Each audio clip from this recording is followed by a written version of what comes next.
Hi everyone! This week we're going to create earth art. We're going to learn about radial designs and create our own radial design using natural materials. This lesson was inspired by the artwork of Andy Goldsworthy, and this is a picture of him right here. So let's talk about Andy Goldsworthy.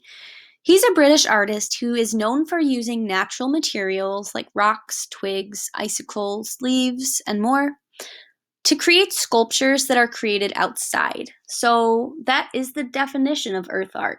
It's creating artwork outside using natural materials. So you can see here that he used sticks and he arranged them in a way that they went around, almost creating like a bird nest for this rock. And he did do this outdoors. Here are some more examples of his artwork.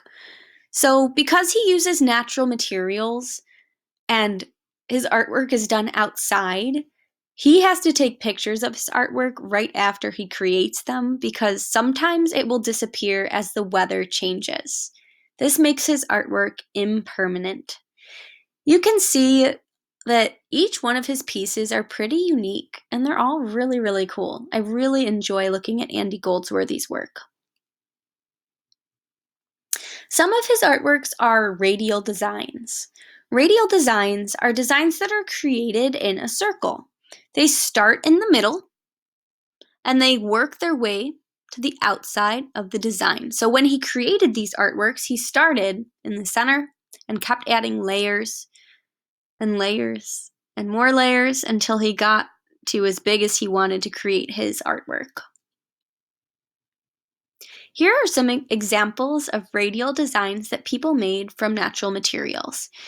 You can see they used lots of different natural materials like leaves and rocks. This even a little flower in here, different berries, things that people found just outside in nature. And again, they are in a radial design. Another thing that's cool about radial designs is that they are symmetrical. Remember, when something is symmetrical, it means it's the same on both sides. This week, you will be creating your own radial design using natural materials that you find outside. Let's learn how to do this. First, you need to get your parents' permission to go outside to collect your natural materials. So don't just go running out of the house. Make sure that you let them know what you're doing and make sure that they allow you to do that. So you can see here that I collected lots of different natural materials that I found outside. And I also made sure that I collected more than one of a lot of my materials. So I have quite a few pine cones, quite a few rocks, right? So we want to make sure that we collect multiple of each item. After you collect all of your items, find a flat area for you to lay out your design. This area can be outside, like Andy Goldsworthy's areas that he created his work, or it can be inside. Now, guys and girls, I really wanted to do my radial design outside, but it was so windy, so I had to take the party indoors to the kitchen floor here. So what I did was I found my flat area, I laid out all of my materials, and I grouped them. So I have my pine cones, some twigs, some pine leaves that I found from the ground, a dandelion, a walnut, some feathers, some dandelion leaves, rocks, smaller pine cones, and some leaves. So once you group them all out, you can start your radial design by marking the center with one of your natural items. I started with a walnut, and then I thought, I could make this more colorful. So I added a dandelion. I only picked one dandelion for this project. After that, you want to make a circle around that center point. So this is our center point, that dandelion with a walnut.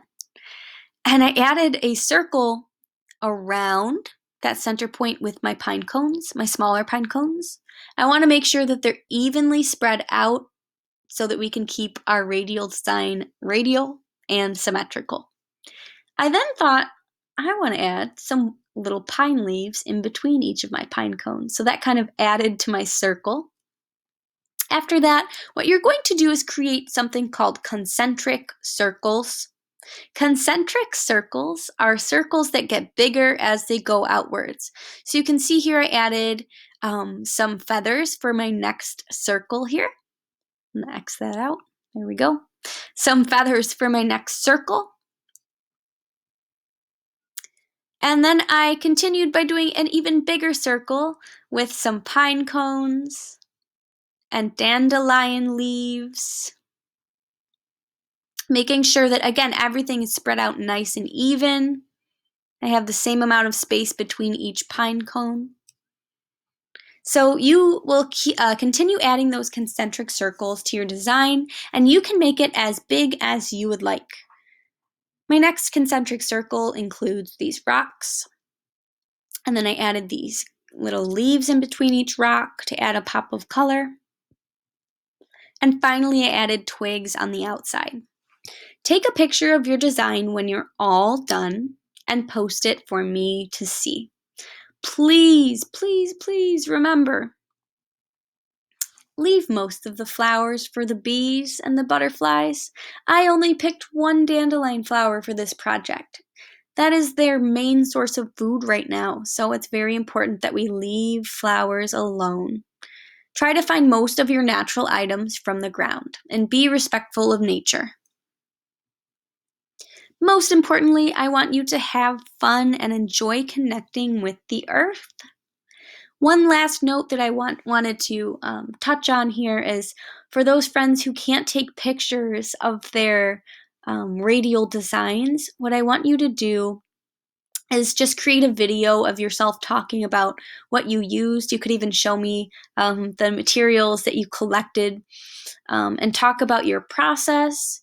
Where did you create your design? Did you do it indoors? Did you create it outdoors?